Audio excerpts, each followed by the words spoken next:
하루 종일 집에 있는데 아무도 나에게 말을 걸지 않습니다. 당신도 혹시 집안의 투명인간이 되어가고 있다는 느낌 받아본 적이 있으신가요? 경기도 용인에 사는 67세 이정우 씨. 2년 전 정년퇴직을 하고 나서는 매일 아침 일찍 일어나 뉴스 보고 커피 한 잔 마시고 가끔 동네 마트에 다녀오는 게 하루의 전부입니다. 그런데 문제는 집에 아내가 있어도 대화가 거의 없다는 겁니다. 당신 요즘 왜 이렇게 말이 많아졌어? 아, 그만 좀 물어봐. 숨 좀 쉬게 해줘. 함께 있어도 벽처럼 느껴지는 거리. 그렇게 말수가 줄어들고 나면 어느 날엔 하루 종일 아무 말도 하지 않게 됩니다. 여러분, 혹시 이게 남의 이야기처럼 들리시나요? 지금 대한민국에는 이런 상황에 놓인 중년 남성들이 너무도 많습니다. 아내는 바빠지고, 자식들은 각자 인생 살고, 친구는 점점 줄고, 퇴직 후 말없이 사라지는 내 자리는 누구도 눈치채주지 않습니다. 그런데 문제는 이 조용한 위기가 어느 순간 황혼이혼이라는 폭풍으로 다가온다는 겁니다. 함께 늙어가고 싶었던 배우자와 서로 상처만 주고 헤어지는 중년의 이별. 그건 단순히 사랑이 식은 문제가 아닙니다. 나는 여전히 가장이고 남편인데 왜 아무도 나를 필요로 하지 않지? 이 질문 앞에서 무너지는 분들이 요즘 정말 많습니다. 여러분은 과연 은퇴 후에도 가정에서 환영받고 계십니까? 오늘 이 영상 끝까지 보지 않으면 당신도 모르는 사이 가장 소중했던 관계 하나가 조용히 무너질 수도 있습니다. 본격적인 영상 시작 전에 구독과 좋아요는 영상 제작에 정말로 큰 힘이 됩니다. 또한 오늘의 영상을 평상시 가족처럼 깊게 생각하는 지인이 있다면 그분에게 꼭 공유해 주셔서 함께 행복한 인생을 보내시기를 바라겠습니다. 2025년 봄 경기도 평택의 한 아파트 단지에서 65세 강대용 씨는 매일 아침 눈을 뜰 때마다 아내와 무슨 말을 어떻게 꺼내야 할지 망설이곤 했다. 그는 2022년 말 36년간 몸담았던 대기업 계열 엔지니어링 회사에서 명예퇴직을 했고 아내 정명자 씨와 단둘이 지내는 노후를 시작했다. 처음 몇 달은 그야말로 자유의 시간이었고 그동안 못했던 낚시와 등산을 다니며 지인들을 만나 시간을 보냈다. 그러나 1년이 지나면서 그에게 남은 건 점점 줄어드는 통장 잔고와 매일 반복되는 집안의 고요함 뿐이었다. 문제는 바로 그때부터 시작됐다. 하루 종일 TV 앞에 앉아 뉴스와 스포츠 중계를 보며 흘려보내는 시간이 많아졌고 간간히 스마트폰으로 유튜브를 보며 시간을 때웠다. 아내는 가끔 복지관 프로그램이나 친구 모임에 나가며 자신만의 시간을 보내고 있었지만 강 씨는 자신이 홀로 남겨진 것 같은 외로움에 시달리기 시작했다. 그 외로움은 곧 간섭으로 이어졌다. 어디 다녀와? 왜 이렇게 늦었어? 밥은 왜 이렇게 늦게 하지? 처음엔 조심스럽게 물었던 말들이 점점 명령조로 변해갔다. 그는 스스로 느끼지 못했지만 아내는 하루에도 수차례 숨이 막힌다는 느낌을 받았다. 가장 큰 갈등은 가사에 대한 태도였다. 강 씨는 평생 회사에서 모든 것을 성실히 책임졌다고 생각했지만 정작 가정에서는 설거지 한 번, 청소기 한 번 잡은 적이 없었다. 퇴직 후에도 그 모습은 변하지 않았다. 아내가 쓰레기를 버리러 나가려고 하면 그는 그 정도는 그냥 놔둬. 나중에 하면 되잖아. 라고 말했고 저녁 밥상 앞에서는 오늘 반찬은 왜 이래? 라는 말을 무심결에 내뱉곤 했다. 그 말들 하나하나가 아내에게는 존재를 지우는 말처럼 들렸다. 정 씨는 마음속에서 쌓여온 감정들이 어느 날 주방에서 그릇을 씻다 말고 눈물과 함께 터져나왔다고 말했다. 나도 내 인생이 있는데 왜 난 아직도 누군가를 위해 살아야 하는지 모르겠어. 그 말에 강 씨는 당황했지만 다음날 아침에도 그는 여전히 무거운 몸을 이끌고 거실로 나와 리모컨을 집어들 뿐이었다. 그렇게 두 사람 사이엔 말이 줄어들었고 같은 공간에서 하루를 보내지만 서로에게 눈길조차 주지 않는 날이 늘어났다. 아내는 복지관 심리상담 프로그램을 신청했고 상담 도중 황혼이혼이라는 단어를 꺼냈다. 상담사는 놀라지 않았다. 2025년 현재 이 같은 사례가 매달 수십 건씩 접수되고 있었기 때문이다. 아내는 결국 올 초 딸에게 이런 메시지를 보냈다. 엄마가 이혼을 원해서가 아니라 더는 이렇게는 못 살겠어서 그래. 그냥 서로를 위해 혼자가 되는 게 낫지 않을까 싶어. 딸은 눈물을 흘렸지만 어머니의 말에 반박하지 못했다. 어릴 적부터 아버지가 집안일에 관심이 없고 대화도 단절되어 있던 걸 잘 알고 있었기 때문이다. 문제는 강 씨가 이혼 이야기를 처음 듣고도 제대로 반응하지 못했다는 것이다. 그는 그럴 리 없다. 잠깐 감정이 격해졌을 뿐이다라고 생각했다. 그러나 몇 주 뒤 식탁 위에 놓인 서류 뭉치를 보고서야 이 상황이 현실이라는 걸 인정하게 되었다. 정 씨는 혼자 원룸으로 거처를 옮겼고 복지관에서 지원하는 노인 자조 모임에 참여하며 새롭게 일상을 만들기 시작했다. 반면 강 씨는 아직까지도 매일 아침 같은 시간에 일어나 거실에 앉아 TV를 켜고는 자막도 잘 보이지 않는 화면을 멍하니 바라보고 있다. 지인의 소개로 택배 상하차 아르바이트에 몇 번 나가봤지만 허리 통증과 손목 저림으로 오래 버티지 못했고 지금은 하루에도 수차례 이제 뭐 하지라는 말을 혼잣말처럼 중얼거린다. 그는 아직도 가족 단톡방에 보내는 인사말에 누구도 답을 하지 않을 때면 휴대폰 화면을 오래 들여다본다. 그 속엔 이제 함께했던 아내와의 사진도 거의 남아있지 않다. 이 이야기는 2025년 현재 수많은 은퇴 남성들에게 일어나고 있는 일이다. 노후를 준비한다는 말은 단지 연금 통장이나 건강검진을 뜻하지 않는다. 가장 가까이에 있는 사람과 인생의 두 번째 절반을 어떻게 함께할지 그 대화가 없었다면 남은 삶은 함께가 아닌 혼자일 수밖에 없다. 어떠신가요? 아직도 위의 사례가 본인과 상관없다고 생각하시나요? 그렇다면 더욱 공감할 수 있는 사례 한 가지를 소개해드리겠습니다. 2025년 3월 충북 청주시 외곽의 한 단독주택 지하층에서 70세 여성 김정임 씨는 이불을 개다가 그대로 주저앉아 한참을 울었다. 한때 그는 대전 시내의 중학교에서 25년 넘게 행정직으로 일했고 남편은 국립대학 교수로 재직하다가 정년 퇴직했다. 정임 씨는 자녀 교육에 모든 걸 바쳤다. 두 자녀를 서울의 유명 대학에 보내기 위해 내내 허리띠를 졸라맸고 남편의 명예와 자녀의 성공이 곧 자신의 자부심이자 삶의 이유였다. 그러나 그 모든 희생의 끝이 지금과 같을 줄은 상상도 못했다. 남편은 퇴직 후부터 성격이 달라졌다. 학교 다닐 때는 늘 바쁘고 책임감 넘치던 사람이었지만 막상 아무것도 하지 않게 되자 사소한 일에 예민해지고 하루 종일 아내를 감시하듯 따라다녔다. 오늘은 어디 가는데? 쓸데없는 데 시간 낭비하지 마. 당신은 왜 그렇게 혼자 돌아다니길 좋아하냐? 김정임 씨는 처음에는 남편이 적응이 안 돼서 그럴 거라며 참고 넘겼다. 하지만 그날들이 몇 달, 몇 년이 되자 견디기 어려운 고통으로 변했다. 결정적인 사건은 2023년 말에 벌어졌다. 딸이 결혼을 앞두고 2억 원 가까운 예단과 신혼집 자금을 요구했고 김 씨는 남편 몰래 자신 명의로 있던 퇴직금 잔액 8,500만 원과 적금 일부를 정리해 딸에게 건넸다. 그 사실을 알게 된 남편은 분노했고 부부 사이에 있던 미묘한 균열은 큰 파열음이 되어 터졌다. 그날 이후 남편은 김 씨를 믿을 수 없는 사람, 가정 경제를 망친 장본인이라며 몰아붙였고 집안에선 말 그대로 말조차 섞이지 않는 침묵의 전쟁이 시작됐다. 정임 씨는 정신적으로 극심한 스트레스를 받았고 심장이 조여드는 불안 증상 때문에 병원을 찾았지만 우울성 불안장애 진단 외에 별다른 치료법은 없었다. 그냥 조용히 무난하게 지내세요.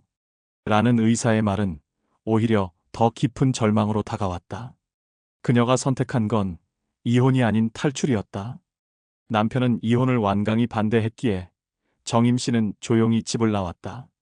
마침 청주시 노인복지센터에서 운영하는 1인 여성 고령자 긴급주거 지원 프로그램을 통해 월 25만 원의 임대료로 지하층 원룸에 입주할 수 있었고 기초연금 32만 원과 서울에 사는 동생이 보내주는 20만 원으로 겨우 생활하고 있다.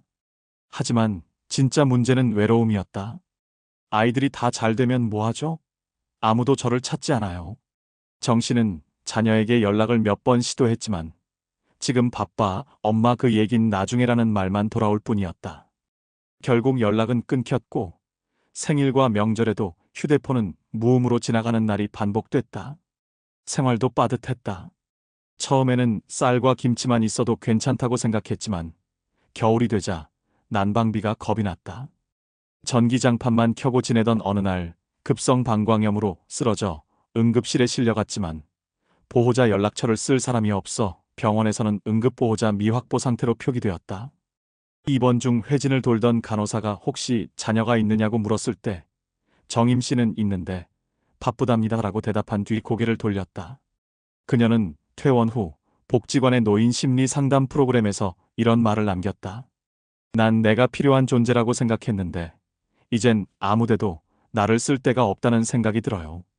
상담사는 그녀에게 자조 모임과 봉사 프로그램을 소개했지만 정임 씨는 아직도 사람 만나는 게 두렵다고 말한다. 이제는 혼자 사는 것에 익숙해졌지만 한때 자신이 가정을 지탱하던 중심이었다는 기억이 너무 선명해 더 아프다. 남편은 여전히 청주 본가에서 혼자 지내고 있다. 그와 연락은 끊긴 지 7개월이 넘었고 자녀들도 양쪽 모두와 거의 소통하지 않는 상황이다. 2025년 대한민국 어딘가에서는 지금 이 순간에도 가정을 지키기 위해 평생을 헌신한 사람이 혼자 밥을 짓고 혼자 병원에 가고 혼자 생일을 보낸다. 2025년 현재 황혼 이혼은 더 이상 특별한 일이 아닙니다. 통계청이 발표한 2024년 이혼 통계에 따르면 혼인 기간이 20년 이상 된 부부의 이혼 건수는 전체 이혼의 약 14.7%를 차지하며 10년 전보다 약 2배 가까이 증가했습니다. 특히 60세 이상 여성의 이혼 청구가 남성보다 2.3배나 많다는 점은 주목할 만합니다. 이는 오랜 기간 가사노동과 희생을 감내해온 여성들이 더는 침묵하지 않고 스스로를 위한 삶을 선택하고 있다는 뜻이기도 합니다. 한국가정법률상담소에서 접수된 60세 이상 여성의 황혼이혼 상담 건수도 최근 5년 사이 꾸준히 증가해 2024년 기준 연간 2,900건을 돌파했습니다. 전문가들은 이 수치를 단순한 가정의 해체로만 볼 것이 아니라 은퇴 이후 부부관계의 재조정 실패로 해석해야 한다고 말합니다. 노후 빈곤과도 맞물려 있는 이 문제는 특히 여성 노인의 절반 이상이 기초생활수급 또는 연금 60만 원 이하로 생활하고 있다는 현실과도 맞닿아 있습니다. 건강보험공단 자료에 따르면 65세 이상 독거 여성의 절반은 한 달 의료비 부담으로 외래 진료를 미루거나 약 복용을 중단한 적이 있다고 답했습니다. 반면 남성의 경우에도 문제가 적지 않습니다. 2023년 보건사회연구원의 조사에 따르면 은퇴 후 1년 이내 심리적 우울감을 호소한 남성은 전체의 41.2%로 여성보다 무려 1.6배 높았습니다. 특히 배우자와의 대화 단절, 외로움, 사회적 고립 등이 남성 노년기의 건강 악화를 유발하는 주요 원인으로 꼽혔습니다. 은퇴 후 부부가 함께 있는 시간이 많아지면 갈등도 함께 늘어난다는 연구 결과도 있습니다. 한국노인정책연구원의 2024년 보고서에 따르면 부부가 하루 6시간 이상 함께 시간을 보내는 가정의 37%는 심리적 마찰이나 갈등을 경험했다고 답했습니다. 이처럼 갈등이 쌓인 노년 부부는 결국 상호 무관심 상태에 빠지고 심할 경우 별거 또는 황혼이혼으로 이어지는 비율이 높아지고 있는 것입니다.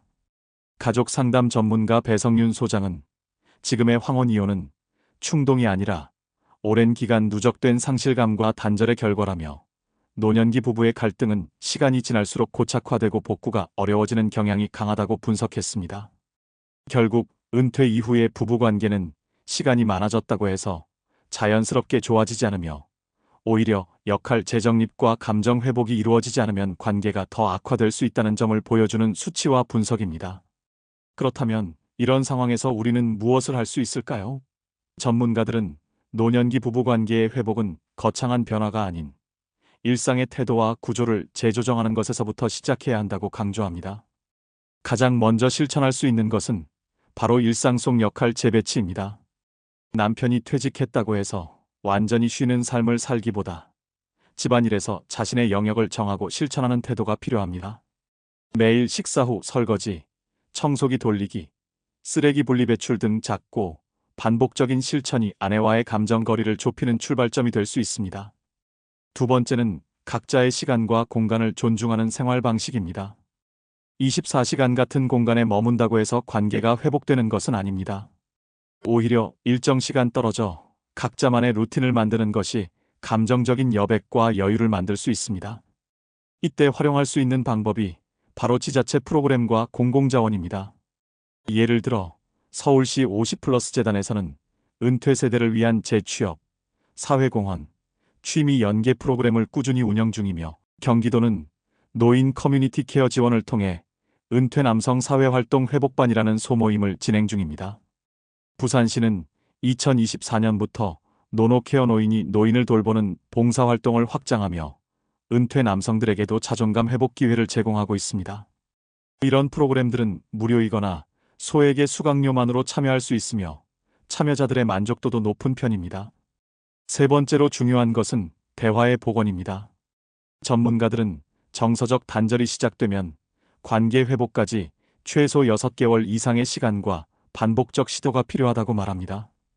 그러므로 상대방이 무심코 던지는 말에 상처받는 것이 아니라 의도를 확인하고 솔직하게 감정을 표현하는 훈련이 필요합니다.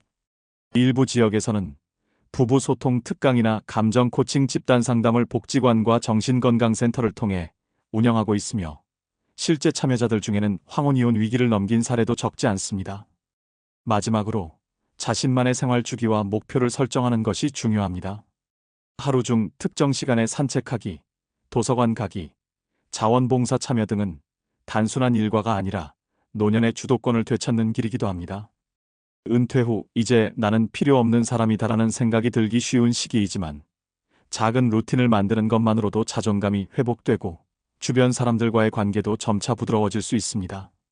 결국 부부가 각자 자립적인 일상을 살며 서로를 하나의 독립된 인격체로 다시 바라볼 때 진짜 관계 회복이 시작되는 것입니다. 관계는 저절로 좋아지지 않습니다. 그러나 작고 꾸준한 실천으로 우리가 충분히 다시 연결될 수 있습니다. 한 사람이 등을 돌리면 한 사람은 눈물을 삼킨다. 한 사람이 조용해지면 한 사람은 마음이 얼어붙는다. 하지만 한 사람이 손을 내밀면 다시 두 사람의 봄이 온다. 여러분, 오늘 이야기 속 두 분의 삶은 남의 일이 아닙니다. 평생을 가족을 위해 살아왔고 지금은 조용히 늙어가는 우리 이웃의 이야기이며 어쩌면 바로 당신의 이야기일지도 모릅니다. 은퇴는 단지 일터에서 내려오는 순간이 아니라 관계 속에서 다시 제자리를 찾아가는 여정입니다. 누구나 사랑받고 싶고 존중받고 싶고 필요로 여겨지고 싶습니다. 그 마음은 나이와 상관없이 변하지 않습니다. 혹시 지금도 침묵 속에 누군가와 마주 앉아 계신가요? 하루에도 몇 번씩 말을 삼키고 눈을 피하고 계시진 않나요? 그렇다면 오늘 작은 용기를 내보는 건 어떨까요? 밥은 먹었어? 오늘 같이 산책할래? 그 한마디가 서로의 인생을 다시 붙잡는 시작이 될 수 있습니다. 관계는 애써야 유지됩니다. 그리고 진심은 반드시 전달됩니다. 우리가 함께 나이 들어간다는 것은 서로의 등을 밀어주는 일입니다. 지금 이 순간 당신이 내민 그 손이 사랑하는 사람의 마음을 다시 따뜻하게 해줄 수 있기를 바랍니다. 눈물과 미소가 함께하는 이 여정, 그 길 끝에 혼자가 아닌 우리가 남기를 바랍니다.